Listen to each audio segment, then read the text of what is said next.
Pride and Prejudice, Chapter 51. Their sister's wedding day arrived, and Jane and Elizabeth felt for her probably more than she felt for herself. The carriage was sent to meet them and they were to return in it by dinner time. Their arrival was dreaded by the elder Miss Bennets, and Jane more especially, who gave Lydia the feelings which would have attended herself had she been the culprit, and was wretched in the thought of what her sister must endure. They came. The family were assembled in the breakfast room to receive them. Smiles decked the face of Mrs. Bennet as the carriage drove up to the door. Her husband looked impenetrably grave. Her daughters, alarmed, anxious, uneasy. Lydia's voice was heard in the vestibule. The door was thrown open, and she ran into the room. Her mother stepped forwards, embraced her, and welcomed her with rapture, gave her hand with an affectionate smile to Wickham, who followed his lady, and wished them both joy, with an alacrity which showed no doubt of their happiness.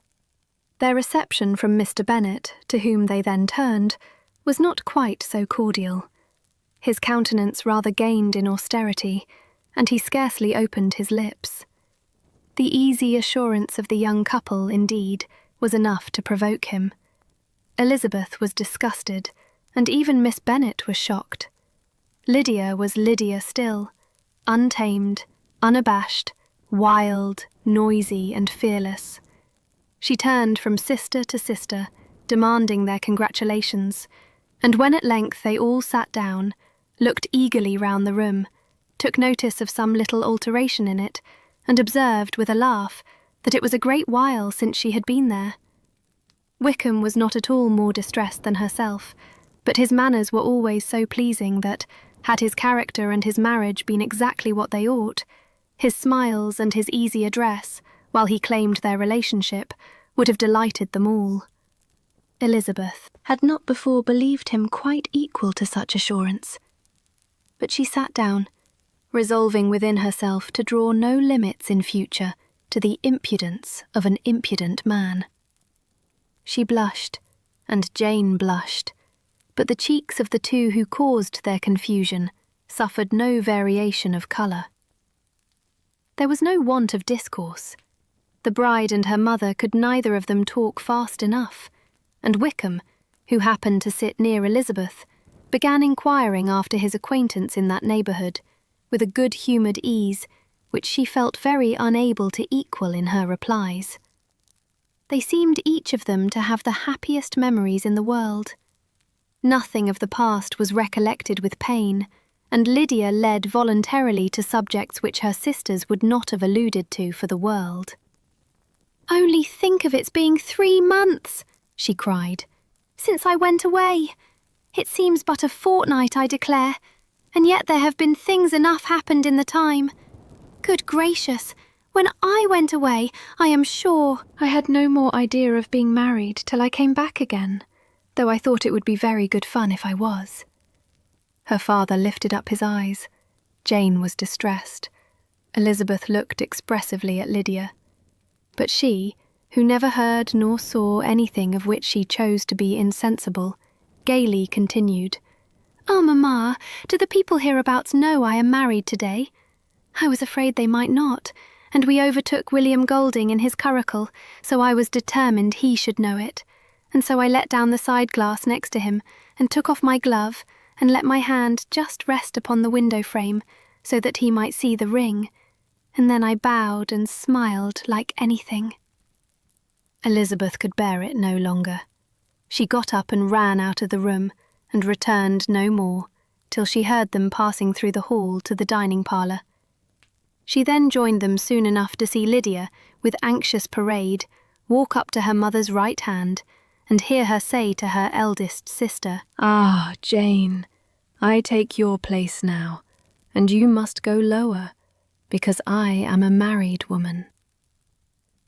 It was not to be supposed that time would give Lydia that embarrassment from which she had been so wholly free at first. Her ease and good spirits increased. She longed to see Mrs. Phillips, the Lucases, and all their other neighbours, and to hear herself called Mrs. Wickham by each of them. and in the meantime she went after dinner to show her ring and boast of being married to Mrs. Hill and the 2 housemaids. "Well, Mamma," said she, when they were all returned to the breakfast room, "and what do you think of my husband? Is not he a charming man? I am sure my sisters must all envy me. I only hope they may have half my good luck. They must all go to Brighton. That is the place to get husbands. What a pity it is, Mamma, we did not all go." "Very true, and if I had my will we should. But, my dear Lydia, I don't at all like your going such a way off. Must it be so?" "Oh, Lord!" "Yes, there is nothing in that. I shall like it of all things. You and Papa and my sisters must come down and see us. We shall be at Newcastle all the winter, and I dare say there will be some balls, and I will take care to get good partners for them all." "I should like it beyond anything," said her mother. "And then when you go away, you may leave 1 or 2 of my sisters behind you, and I dare say I shall get husbands for them before the winter is over." "I thank you for my share of the favour," said Elizabeth, "but I do not particularly like your way of getting husbands." Their visitors were not to remain above 10 days with them. Mr. Wickham had received his commission before he left London, and he was to join his regiment at the end of a fortnight. No one but Mrs. Bennet regretted that their stay would be so short, and she made the most of the time by visiting about with her daughter and having very frequent parties at home. These parties were acceptable to all. To avoid a family circle was even more desirable to such as did think than such as did not. Wickham's affection for Lydia was just what Elizabeth had expected to find it, not equal to Lydia's for him. She had scarcely needed her present observation to be satisfied, from the reason of things, that their elopement had been brought on by the strength of her love rather than by his, and she would have wondered why, without violently caring for her, he chose to elope with her at all, had she not felt certain that his flight was rendered necessary by distress of circumstances, and if that were the case, he was not the young man to resist an opportunity of having a companion. Lydia was exceedingly fond of him. He was her dear Wickham on every occasion. No one was to be put in competition with him.